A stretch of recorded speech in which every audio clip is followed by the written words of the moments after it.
Hai semua, kali ini saya mau share resep yang sedang viral ya, odading Mang Oleh.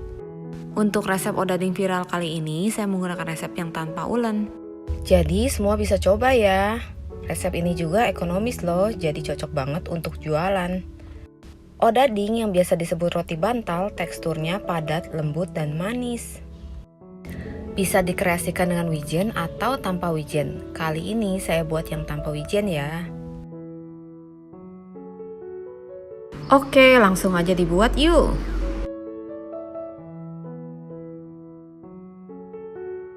Untuk airnya, di sini saya menggunakan air panas dispenser, kemudian mencampur gulanya hingga larut. Setelah gula larut, kemudian pastikan airnya sudah tidak panas dan masukkan raginya. Untuk step ini jangan di skip ya, karena ini penting banget. Selain untuk mempercepat proses pengembangan, step ini juga berguna agar ragi tersebar merata. Jika raginya sudah mengambang, kita masukkan telur dan minyaknya. Kemudian aduk rata. Nah, setelah bahan basah tercampur merata, kemudian kita siapkan bahan keringnya. Untuk jenis tepungnya bisa digunakan protein tinggi, protein sedang, atau bisa juga dicampur. Kali ini saya menggunakan tepung protein sedang untuk mendapatkan tekstur yang padat dan lembut. Aduk rata bahan kering, kemudian masukkan adonan basah. Nah, di sini cukup aduk rata dengan sendok. Tidak perlu diulen ya, resep ini praktis banget. Cocok juga buat anak kos.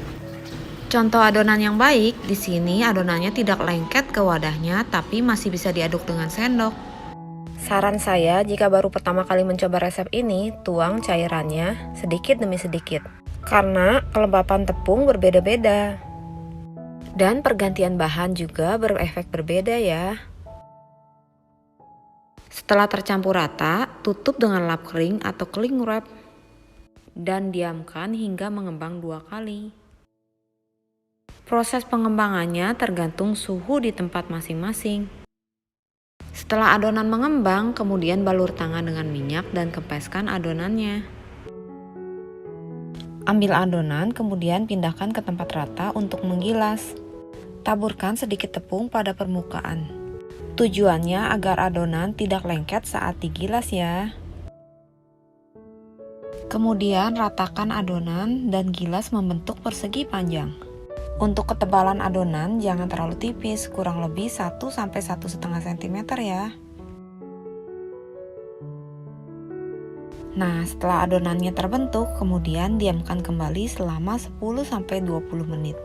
Di sini saya lebih suka mendiamkan dulu adonannya baru dipotong kemudian. Karena jika dipotong duluan, adonannya saat mengembang akan menempel kembali. Gunakan pisau plastik atau punggung pisau untuk memotong adonan. Di sini pinggirannya saya rapikan juga ya, tapi kalau nggak apa-apa kok.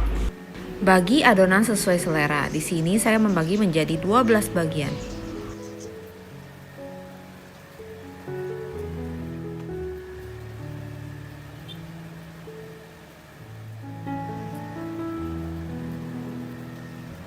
Setelah semuanya terpotong, kemudian panaskan minyak dan goreng dengan api kecil sampai sedang. Saat menggoreng, jangan dibolak-balik ya, tunggu sampai permukaan bawahnya kecoklatan, baru dibalik. Menggoreng roti ini sama dengan menggoreng donat. Jika awalnya minyak kurang panas, maka adonan akan menyerap minyak. Jadi pastikan dulu minyaknya sudah panas ya. Nah, untuk warnanya, odading memang warnanya lebih kecoklatan dibanding donat ya. Karena lebih banyak mengandung gula dan biasanya ukurannya besar-besar. Nah, ini dia odadingnya, siap dinikmati dengan kopi dan teh hangat.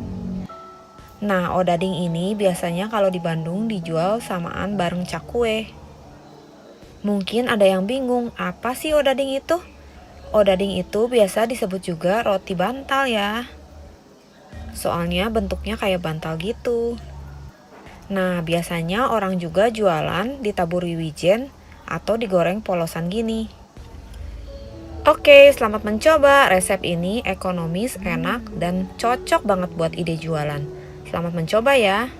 So pasti siapapun bisa buat ya. Terima kasih sudah menonton, sampai jumpa di video selanjutnya.